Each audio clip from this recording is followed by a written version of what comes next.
Shwmai a croeso cynnes, and welcome to the What's Your Story podcast. I'm James Owen, a Welsh filmmaker and storyteller, and I'm passionate about sharing stories. This podcast is all about business owners sharing their journey, and we'll be speaking with directors, entrepreneurs and creatives from all across Wales to learn from their experiences. We believe everyone has a story to tell. What's your story? Shwmai a croeso cynnes, welcome to the next instalment of What's Your Story. And I've got a really exciting guest here today. He's a good friend who is the shortest jockey in Wales. And it's Mr. Kevin, are you? Lovely to be here, James. Is that fair to say you are the shortest jockey in Wales? Well, I'm the right height for a jockey, but certainly not the right weight. Now, Kevin is the general manager of Ffos Las Racecourse. We're lucky enough in Llanelli to have our very own racecourse, which is pretty cool. And Kevin's got a wealth of experience in sales, commercial, and we'd love to break that down and learn more about the history of your fantastic career. But it all started off here in Bury Port, Kevin. But firstly, before you share a little bit about your history, your family, can you just tell me, what is your sort of day-to-day in 2 or 3 sentences? What do you do currently? I run a racecourse. I'm responsible for everything that goes on in that racecourse, on and off the track. And I'm responsible for the P&L. I'm responsible for the safety of everybody who's in there. And it's quite a responsible job, but I love it. You like racing then? I've learned to love racing. I wasn't the biggest fan first off, but as I've developed through, I've seen what it takes to put a race day together. And the racing community is like a family. And I really have been quite touched and humbled by being accepted by their family. So yeah, it's a very, very special, and a special opportunity. I'm honoured to actually head up Ffos Las. Great. Now, as a Llanelli, Bury Port boy, I'm pretty sure rugby is in your veins. So it's not been horse racing all the years. But tell me a little bit about your upbringing as a Bury Port boy. Well, being brought up in Bury Port was a wonderful experience. I had 2 loving parents who put my sister and I first. And at the age of 11, I was very fortunate. I passed the old 11 plus and went to Llanelli Boys Grammar School, which got me into rugby, which I thoroughly enjoyed playing throughout the whole of my time in school and also in college. I was an average player who played in an above-average team in the Llanelli Boys Gram, which went undefeated from year 1 all the way through to the upper 6th, beating teams like Millfield and St Edwards in Liverpool, coached by the inimitable Mr. Wyn Oliver, who was my first ever role model I looked at, a complete character. And we ended up winning the Rugby World School of the Year, which was a real feather in the cap for little old Llanelli.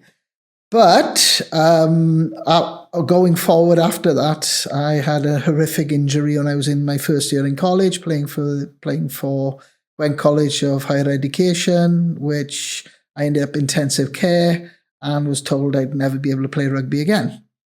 I had a suspected broken neck. My jaw was broken, and I was not in a great way. I was knocked unconscious. And it was a freak accident, and I had to find something else to concentrate on my efforts because I'm quite competitive. I can't deny it. But I ended up going back later on in life to play for St Clair Seconds, which after all my injuries recovered, and spent a couple of years thoroughly enjoying myself. In fact, I lost so much weight, I ended up playing on the wing.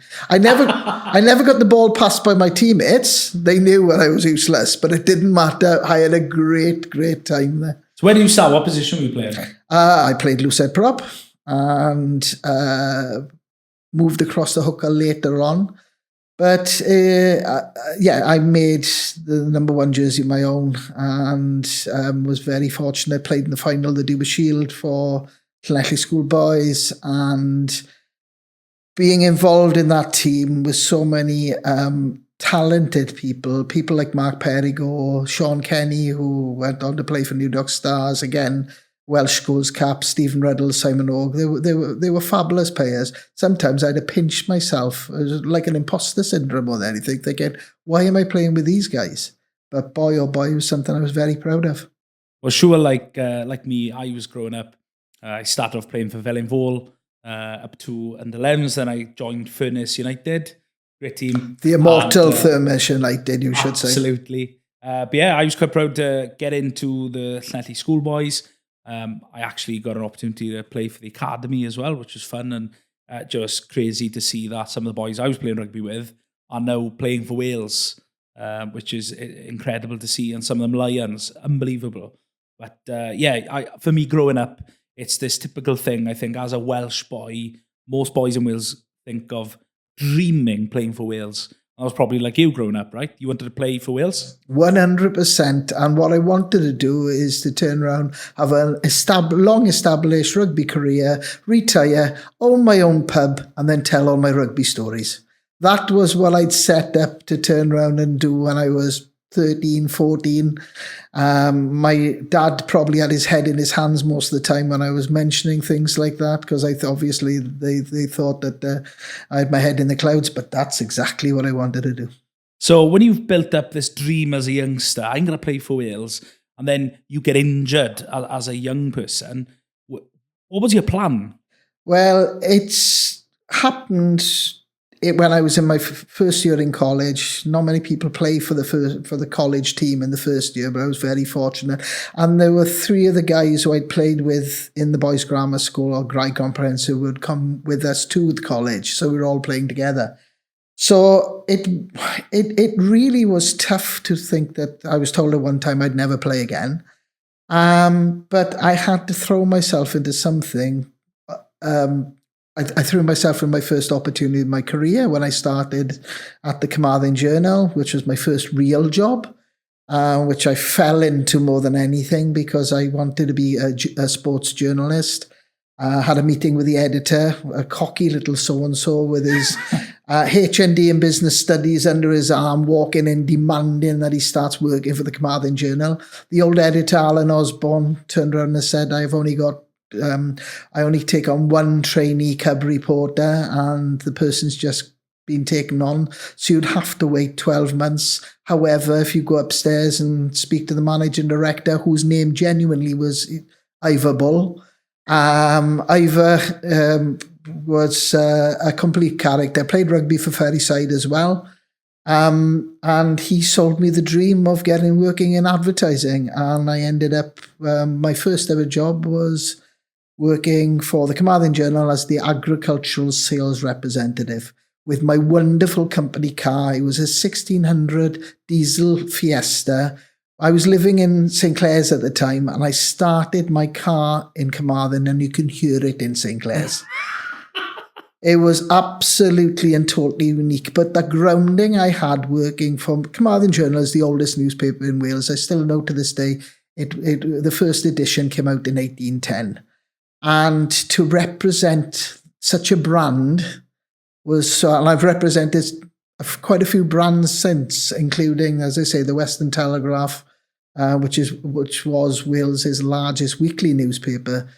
But it's that feeling of pride, and whatever you get involved with, things like that, you're almost passing a baton across because you're working there for a period of time, and you want to make sure, as I feel with Ffos Las, when I retire and when I move on to another position, I'd love to turn around and say, well, it was in this position, but I've made it better. And I think that's the motivation that comes from either playing sport or being competitive, but positively competitive. I don't think I was ever a thug on the rugby pitch. I made sure at the end of my career that nobody tried to catch me out, and I made sure I was running as quickly as I could. Good. So your first job, you had this sort of aspiration then, okay, maybe I can't play in sports, but I can still work in the sports industry through journalism. But you literally knocked on somebody's door, and then your first ever job was working in sales. It was. I've still had a fleeting relationship in regards to being involved with journalism, particularly when I was running Radio Pembrokeshire, because the one thing that they wanted us to do was to turn around and get out and do sports reporting, which they didn't even have to finish the sentence. My hand went up straight away and I'm doing it. And I'll never forget covering the Scarlets against London Irish up in the Majeski Stadium, it was called at that time. And they had a player for London Irish whose name was Teki Takambau. I think he was a Samoan international. I was praying all the way through because I was doing the updates that he didn't score because I had no doubts I'd get the name right. 5 minutes before the end, and it made no difference. The Scarlets won. I'm supposed to be unbiased as a presenter, but there was only one colour I saw that was red. And I remember how dare he gets the ball on the 25 and goes over and scores a try. So actually pronouncing those names, I had around 27 goals, and by the end of it, I just turned around and said, and the final score was scored by that Samoan international. I wasn't going to even attempt it. I admire anybody that can actually sit and talk naturally sit in a box with a microphone in front of you and actually have those conversations and reach and touch the hearts of thousands of people. Those guys are amazing, and they've gained my respect for the 10 years I worked in radio. But media, I thoroughly enjoyed my 28 years, which is quite frightening. But I had a fabulous time. So you started off in journalism, in print, in the press. How did you end up working in radio, Kev? I ended up, I thought that I was offered, I worked 18 years in that period of time and was very fortunate to run 4 commercial departments in 4 newspapers. In 2008, I was offered the opportunity to join my first ever newspaper, the Carmarthen Journal, Llanelli Star and South Wales Evening Post. Unfortunately, 6 months after that, the recession kicked in. And this is what, 2008? 2008. And for the first time ever, I felt totally exposed. I thought I lost my job. And I thought, what do I do now? Because that never happened. And it was that, that feeling almost like a mortal. It really, really opened up opportunities, but I firmly believe it's how you treat people. You will get it. How you look after and you treat people will treat you the same way. And that day I lost my job, I remember picking the phone up to the head of what is now Nation Broadcasting, which used to be Town and Country Broadcasting, Martin Mumford, who I really enjoyed working alongside when I was at the Western Telegraph and joined projects in Pembrokeshire, such as the Motor Show, Business Awards, which we created and made a positive difference in the county. And I remember the conversation to this day. I picked the phone up, Martin, I think I've lost my job at the South Wales Evening Post. I think I've been made redundant. And his first words to me, so that means you're on the market then, Kevin. That's good news. And really give me the impetus. I spent 10 good years in radio. I loved it. We would go to, with Radio Pembrokeshire, the opening of an envelope. That's how important it was to be involved in the local community. And I look now at what Toby Ellis is doing with Pure West Radio down in West Wales. And I think that's what we used to do.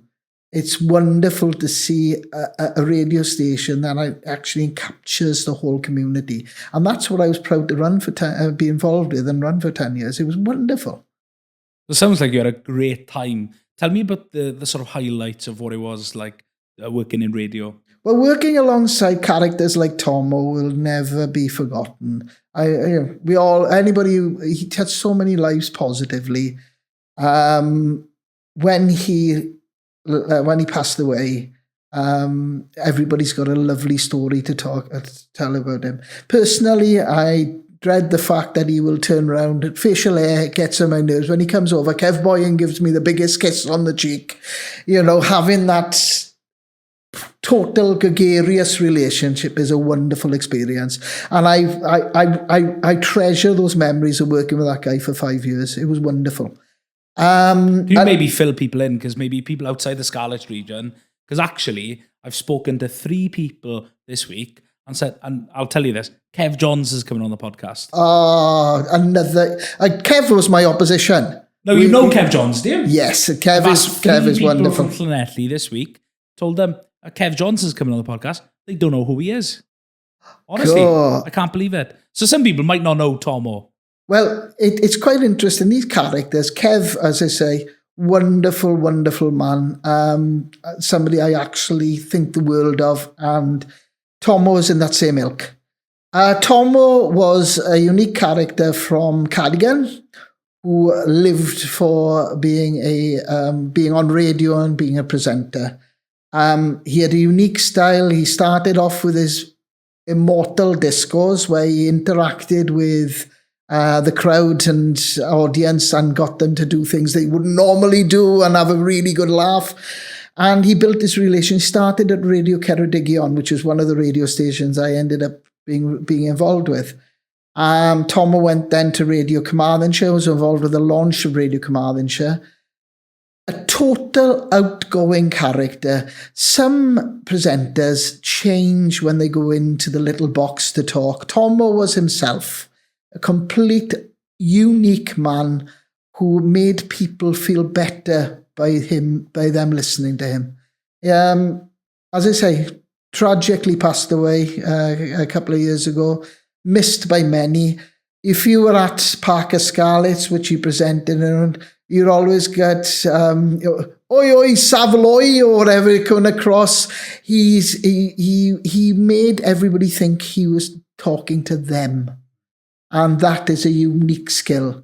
And other characters that I met, well, one at Radio Pembrokeshire, he's own recently passed away. His name was Jim Hughes. Jim was unique to radio, where we would normally give presenters copious notes to make sure they understood everything that they had to say. If they were going to say a car dealership, you'd have the name of car that's being launched, the name of the person. Now, every presenter would read them through. Jim wouldn't, because Jim was a unique character. Jim had BBC training originally, but he had a broad Pembrokeshire accent, and he was, I'm here now, Jim Hughes. He was unique, complete character. So we used to go to businesses with live broadcasts, no bleepers, nothing you can turn around. There was no delay. What was said went out on air. It was live. Totally 100%. So Jim now would go outside. I'll never forget, there was a unisex hair salon called New You, and it was owned by a lady called Katie Flood. Completely new business, and Jim got confident. He didn't need the notes, the magic of radio, he would say. And Jim would stand outside. He'd have a look at what was on the window, and he saw a unisex hair salon. He thought, right. So he gets in the microphone straight away, 3, 2, 1, as we're doing on, oh God. I'm here now in Milford Marina, and it's New You, and I'm here with Katie Flood, who's the owner. Katie, I've just seen from the sign there that you're bisexual. How long have you been bisexual for? And that, Katie, by this time, I am biting a pen, because you couldn't make a noise. I am crying with laughter. And at the same time, Katie Carmy just turned and said, on 3 years now, meaning unisex, of course. But those are the type of things that made it special. I worked with some fantastic presenters, some great salespeople as well, because, again, it's all about using the imagination rather than, understanding what customers needed. And I think that's so very, very important. As I said, I've been told, I'm not the greatest salesperson, but when I got a customer, I keep them for life. Now, radio used to be a bit of a pillar of the community. I'm sure you had highlights of where it was recognised. You were telling me that you used to have Dyfed Powers Police. They'd phone in to, update on the traffic. And that was exciting, where you'd used to wait till the on-air light would go off to go and update the listeners. And then you sort of saw a bit of a decline in that industry? When you say decline, businesses mature and they evolve. We had 10 fantastic years at Radio Pembrokeshire, celebrated with a big charity concert in Folly Farm with Beverly Knight there. And we used to do wonderful things such as the big awkward night out, which was a bit like a Willy Wonka type ticket, where people would come along, nobody would pay, but we'd have like Brian McFadden perform and all these different top acts there. We were groundbreaking, but like anything, businesses move on. And they decided to centralise the presenters based just outside Cardiff. And you do sometimes lose that locality, that feel that you have, that empathy with your listener. And you can have a danger sometimes of becoming radio anywhere. And that started to an extent to happen. Although they still, Radio Carmarthenshire is still going now very, very strongly, and Radio Pembrokeshire. But sometimes you can also lose your mojo. And if you don't see what, not getting things on air straight away, taking 3 hours to get a traffic report on air. And that's not what local radio is about for me. That's why I respect what Toby's doing down there now, is what I call a proper local radio station again, where it lives and breathes the environment and the county that it's involved in. Perhaps this, maybe decline's the wrong word, but it's the nationalisation of these radio stations where the locals coming out. And where did you end up sort of in your career? You've done press, media, journalism, you then working in radio industry. How did you get into that next position where you ended up in Ffos Las? Very, very good question. I mean, at that time, I knew in regards to a horse, one head eats the other poops, but apart from that, I didn't have a clue. So, you build up a network of connections and friendships, just as we're friends, just as we're friends with Ian and Aline, and these people are people that you build a relationship and friendship for life, I hope. And yeah, I may be an old so-and-so, old codger now, but at the end of the day, I've built up a relationship, a network of friends who I know, like, and trust. And I saw the position available for Ffos Las at that time. And I was half tempted to apply, but I wanted to find out more about it. So I knew 2 previous general managers. And one of them being Colin Owens, who has been very supportive to me over the years from Oil for Wales. And the other then was John Williams, who actually now runs Pembroke Castle. Now, John was the first ever GM. And I almost got in trouble and lost my job on the first ever day at Ffos Las, when I was told not to go, but went anyway, and I was caught in the parade ring live on TV, which I still can't live down to this day. But I got away with it because they were important customers. But John runs Pembroke Castle, and I went down to have a conversation with him.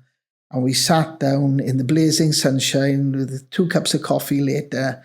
And I just wanted to find out what, all about the position. And I couldn't work out because there had been quite a few general managers. I mean, I on and off now, I've been at Ffos Las now for nearly 6 years. So I just wanted to understand if I was going to make this change. Because the easiest thing for me to do at that time was just to carry on and stay on in radio. But I wanted, I think the quote is mojo, that's what they call it. My mojo wasn't there. Whereas, to be fair now, I felt that I needed, and I've got, family's very important to me. I sat down and spoke with Nicola, my wife, and she could see that the spark that I've got to believe in something and be enthusiastic 100%. So John and I talked about it, and John convinced me that I was the right person to go for the job. I went to go for the job, and unfortunately it came up on the portal saying position closed. You missed the boat. So I thought I'd missed the boat, but to be fair on it, I had a meeting then in Radio Carmarthenshire, which at that time was based in Park of Scarlets, on the following Monday. Now, I always carry 2 phones. So I had my personal phone and my works phone. And I left my personal phone at home. I turned round, went to the meetings, came back at the end of the day. There was 17 missed calls from my good friend John and one text. And he turned around and he said, I've spoken to Phil Bell, who's the executive director of Chepstow and Ffos Las, and he wants to meet you. We met, we got on like a house on fire. Phil is my mentor in horse racing now. He has now gone on to run, he's responsible for, I think it's 7 or 8 race courses in arena. So I can blame him totally for me getting into horse racing. My only regret, I wish I'd found something like this 10, 15 years ago. It's a wonderful experience. You're in the entertainment business as well as sport. You're making sure, I like to feel that people, when they come to Ffos Las, because we race 27 times a year, I like to feel that people come and have the first impressions and last impressions count. The rest will take care of themselves. But being involved in horse racing, as I say, it's like a family. And British horse racing is the best in the world. And Welsh horse racing is like the Welsh football team has been of late. We're punching above our weight. We've got some amazing trainers, some amazing jockeys. And to spend time with these, and the nicest part is there's no egos with the jockeys either. You know, Sean Bowen, who should have won the Jockeys' Championship last year, he damaged his ACL, got a terrible injury on Boxing Day, was back in the saddle within, I think it was 5 weeks. It was just covered by the recent documentary on ITV. And amazing characters they were. But Sean, I've grabbed Sean after a race. No, he's not racing the next day. And I take him up into a box or a restaurant, and he'll talk about his, or his next ride. And there's no ego. They're really the jockeys are wonderful. And it was lovely to see people wanting to have their selfies. Sean is covered in mud, and they want to have their selfies with Sean with their Armani suits on, putting their arms around them, covered in mud themselves.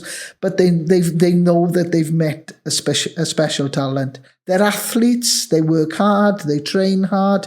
They've got to watch their weight. But I wouldn't go on the back of a horse at 35 miles an hour jumping 4'6" fences. Would you? I certainly wouldn't. I totally respect what they do. It is a dangerous sport.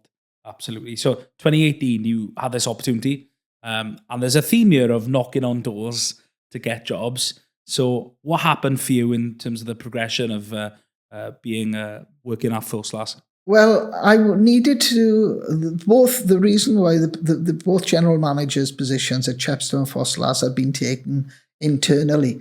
And to be fair, taken by 2 very, very capable people who, both of them, Caroline Williams and Simon Rowlands, who became good friends. And Phil saw something that he wanted to take me on. And so he created a position called the Business Relationship Manager, not development, relationships, because life's all about relationships, in which I needed to turn around and outreach more and tell people, oh, what a fantastic opportunity there was in horse racing. And my first situation was we'd just taken over Ffos Las, just bought Ffos Las from the Walters Group, who did a fabulous job for 10 years running the racecourse. And my job then was to actually touch base with local businesses and get their support. Ffos Las is part of the community. If it's not involved in the community, it's dead in the water. It has to embrace and work with local businesses. And all the sponsors and supporters that I have currently, I take that back. I don't like the word sponsorship. Co-partnership, because it's a two-way street. They are local businesses. I don't get the Bet365s of this world or the Unibets, which go to all the other race courses. I get Yagoma Williams, which I'm very, very proud of on that side of it. I get the regimental cleanings.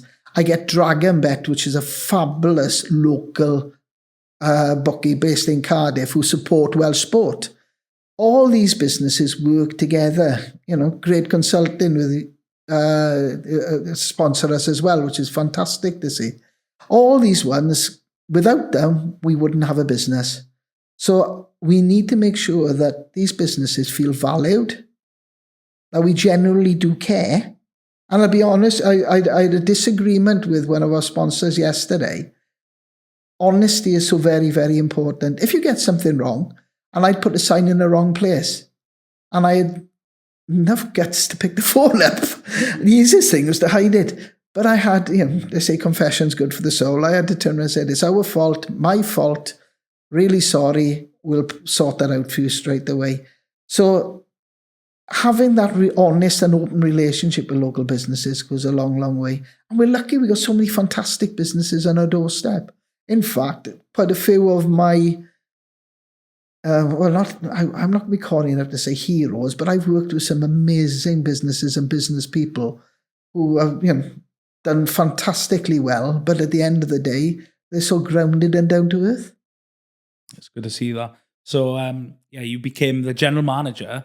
How long ago? Maybe just over a year ago? March the 1st. No, it's 3 years now. March the 1st, 2021. I remember it well because I ended up going to the Swansea Bay Business Club, St. David's Day I think I was there. And that was my... watch what we say on the record. That was my first day.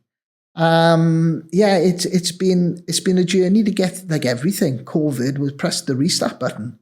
So we set out a stall. The first thing that I was very fortunate to do, I took an operations executive back on in regards to Phil Jones, as everybody calls Tids.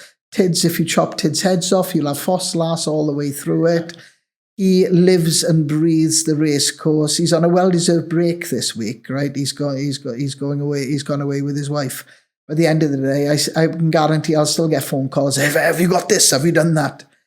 I work with an amazing team. I've got a brilliant clerk of the course in Tracy O'Mara, who's a wild Irish lady who really, really has a wealth of experience, but also cares about the course as well.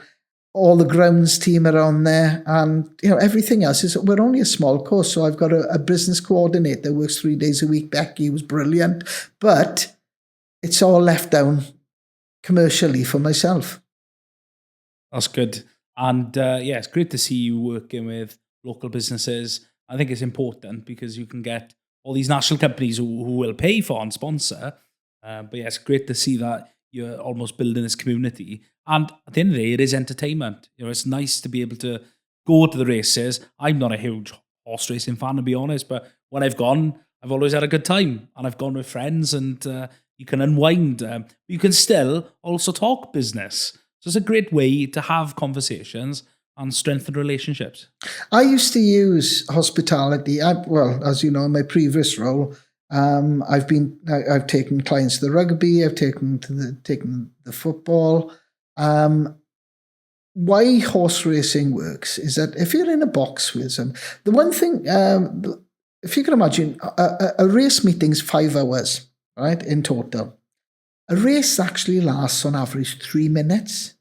So say there's 7 races, so that's 21 minutes of racing. All the rest of the time, you're actually getting to know the person you're with. You're building a proper relationship. What I found, and I'm not knocking, I love all sport and I love my rugby and I'll always be a proud Scarlet supporter. But at the end of the day, when you're actually at, like tonight when they play Connacht, I'll be at the match. For the first half, you'll just be concentrating on the rugby. Half time, you're talking about what goes on in the first half. Second half, then you're concentrating on the rugby. You can walk out and not know anything more about that individual, but enjoy a good game of rugby. What I found with horse racing gives you the time. And yes, you still want to enjoy the racing and the build-up and find out what the tipster's giving you, and it's all a bit fun.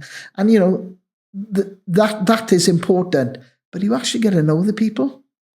And there's not many sports that can actually say that. Horse racing is unique, particularly the fact that, women compete with men on an equal forum. Where it comes down to, if you look at people, jockeys like Rachel Blackmore, they are taking on, it's not male or female separately dominated, it's mixed. And it's fantastic to see. It's more forward thinking as a sport than people think. It's good. And something I picked up on over your years of working in the racecourse, working in radio, working in Vindico and things like that over lockdown, you've built a bit of a reputation in business that you know everyone. I always say that if Kevin doesn't know them, they don't exist. Because if I ask you, do you know so-and-so? 9 times out of 10, you'll say, yes, I do. Kev, can you get me an intro of this person? But yeah, you've built relationships over all these years. Now, what does it mean to you in terms of selling? How do you sell? I firmly believe in the know, like, and trust theory. You've got to turn around. My biggest bugbear in regards to anything commercially is somebody trying to sell to you without understanding your needs. Promoting the product or service you've got to be passionate about it, and you've got to believe in it, just as you believe that Stori Cymru makes a difference. And I think that is so very, very important. But what I don't like is somebody who just turns around and goes, and I hate the hard sell. It shouldn't exist in this day and age. But also at the same time, remember, I'm actually proud to be a commercial person. And, it's not a stigma. When you walk in to buy a brand new car and the salesman comes over and says, can I help you? And somebody says, no, I'm just looking. Well, you're not just looking. You're actually interested in buying a car. That's very true. So what I find with that is that people should embrace the opportunity of, if somebody's trying to help you, get what you need. And, it's no stigma. I mean, my wife's a lecturer in a local uni, a local college. And I remember before when her friends, and I always felt as if when I mentioned, no matter what my title was, whether it was commercial director or whatever it is, I always said I'm a salesman, because I'm proud of what I'm doing that. Because people should be more proud. It is a skill, it's an art, it's a science. And I would like to think that people who have bought things from me in the past, I can walk down the street in 5 years, 10 years' time, shake their hand, look them in the eye, and know there was the right thing for them. What I can't do, and I won't have, is people who will just hit you over the head and run away. The start of the sale is the easiest thing to do. It's the continuation and the relationship with people is what counts. And that's why commercial people who are successful keep those relationships. And how do you keep customers? You make sure you under-promise, over-deliver every time. And you make Simple as that. You make sure, be crystal clear on what you're prepared to deliver, but make sure that they feel valued. And yeah, I've seen things over the years where people have sold. I'll tell you a lovely story of how that works. Somebody I've got really high respect for is Ali Littlejohns, who's the operations director for CK's Food Stores. And I went in to present to him when I was running Radio Pembrokeshire with my production manager for the ideas for the year. And I'll never forget it, because it's the only time this has ever happened to me. The ideas were not that great. But I thought, if I can, dare I say, polish a turd up, this'll be fine. And I went and tried to present it through. But also at this end, Alan stopped the presentation, and he'll remember this well, halfway through. He said, Kev, I've got to stop this. These are not working for me. He said, and I thought, nobody's ever thrown me out before. And Andy Griffiths and I were asked to leave. But to be fair on Alan, he said, I'll give you 2 weeks. Said, you come back with a presentation and an idea on those 2 weeks. And he said, we'll take it from there. So we worked and we sat down. We spent time thinking about the customer, which is what I think people should do. And we came up with an idea, which I'll never forget to this day. Ruth Maddock, who was in Heidi High, God bless her, she's passed away now. But she had a character as a yellow coat. And she'd always start the 1970s sitcom Heidi High with bing, bong, bing, hello, campers, Ruth, or whatever it was. And so we decided to get Ruth's voice, transfer it from being a yellow coat in Butlins or Maplins, and then turn it into the checkouts and CKs. So it's bing, bong, bing, hello, shoppers, Ruth here. And we basically played on the fact that they were, CK's, they're fantastic. The bakery is outstanding. The butchery is really good. Great meat. And play on that side of it. Well, we went back, presented it, and to be fair on Alan, he kept his word, and we had a major contract on all our radio stations. But that made me realise that if you don't give the customer the respect they deserve and just think you can wing it, sometimes they can come back and bite you in the backside. I was very fortunate on that. It's good. Understanding the customer needs, absolutely key, isn't it? But customers, making sure you keep in touch regularly, because customers' needs change. You know, business evolve. You look at how Stori Cymru is built and developed and evolved, right? You go back to, you said, a couple of years ago, and you can see how forward, you know, your mission and going forward. It's keeping in touch with them and picking. You don't have to sell to people every time. Ask them, how's your world? How are you?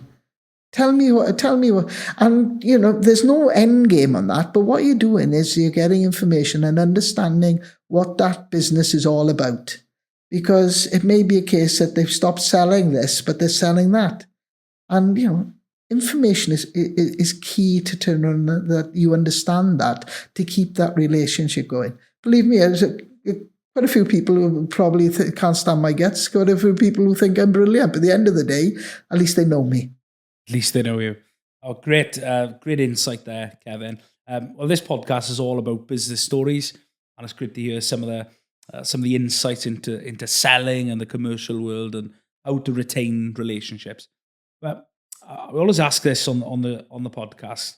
I'd love to hear about who's impacted and who's inspired all the guests that have come on the show, and I'd love to know who is somebody influential, inspirational, who's somebody in your life that you would love to hear their story. Apart from my wife. Apart from Nicola. Right. I hope she's listening. I've got no doubt she is. She'll be waiting. What's he said now? I am a big, huge fan of Billy Connolly. I've read his books, followed his life story with his wife, with Pamela Stevenson, and I found him an inspirational character. Always says a great storyteller, to come up from the banks of the Clyde as a welder, and you know, go through the folk clubs and then become a wonderful character, a comedian and storyteller. And of course, with his personal challenges, I'd love to spend the evening in his company and sit down and just chew the fat and put the world to rights. That would be the ultimate opportunity. But saying that, you know, again, going back to, there are so many local people and local businessmen that, you know, one, for example, Darren Briggs at Ascona, sit down and have a cup of coffee with Darren and hear his story. You know, if you look at William McNamara, Bluestone, and Oakwood, there are people like that, which, you know, it's Ian Morgan with Morganstone, to think how he's developed these grounded, Neil Evans, who I'll always remember, and Joe Paulson, these characters who are local businessmen who've done tremendously well, but there's no airs or graces, no arrogance. They're just really honest, open, hardworking people who have worked for that break and have achieved it. Good. Oh, that's fantastic to hear. And yeah, I think we've got an idea of some guests we can invite on the What's Your Story podcast coming soon. Who knows? Kev, thank you for coming down to Llanelli to share some insight into the story that has been your sort of journey in the commercial world, from a boy who was growing up wanting to play for Wales and thought he'd never leave the media world, to now run Wales' only, am I right in saying that? Wales' only racecourse? No, there are 3 racecourses in Wales, but we are the youngest. The best. We are the youngest. I'm proud to say they're the best. But you've got Bangor and Dee, which is based up by Wrexham, and you've got Chepstow, which, okay, I could get in trouble on this, is almost in England, but which I did. I cut my teeth on and worked for Chepstow when I first started. What I like about Ffos Las is West Wales's racecourse, and long may it stay and long may it flourish. The words of Ray Gravel, West is best. And Amen what is to your that. catchphrase, Kevin? You've got to share this. When you do your posts on LinkedIn, Facebook, what do you always end with? You can't beat a great day at the races. And it's true. I've yet to see somebody who comes up to me at the end of the day when they've been there and said, I've had a rubbish time. When you're there, you can enjoy this. I know Ffos is a bit remote. If I was in the centre of Swansea, we'd be having a different conversation. I'd probably be a multi-millionaire. But on the other side of the equation, where Ffos is at the end of the day, it's a lovely experience. And we don't have the tribalism of football and rugby. Like, I've got my season ticket with the Scarlets, and I will sit there, whether they're getting thumped by 50 points and I can moan about it, or they beat the Ospreys. And I got to get that one in. That's been a while mine. But you experience the highs and lows because it's a tribal feeling. With horse racing, we don't have that. But what we do have is, you've got high quality sport. These jockeys are amazing to watch. You have Ladies' Day and the entertainment in the summer, which is, basically a unique experience. Next year, we're doing our first ever Pride Race Day. Next year, we've got a Winter's Ladies' Day for the first time ever, which would be amazing. You've really got to develop the themes to attract people to come back in on a regular basis. And of course, in the past, we've had Madness there. We've had the Kaiser Chiefs there. We had Boys Life last couple of months ago for Ladies' Day. But I'll leave you with a quick thought. I was being interviewed on Wales at 6 for live from Ffos Las when Ladies' Day was on. And to sum up what Ladies' Day sometimes is like, I was talking away and I was being asked what a wonderful experience it was and has it been a good day. And suddenly there's a lady going behind me doing cartwheels. Would you ever, in designer clothes, doing cartwheels in the mud? I don't want to know what was on TV. I have noticed a couple of times. You could just see it slightly in the distance. It's a unique, and I'm very, very proud to run Ffos Las, and I've got a fantastic team. And I've really enjoyed this afternoon. Thank you very much. Good. And we'll close with Kevin's words himself. You can't beat a day at the races. Diolch, Kev. Thanks for coming on. Croeso.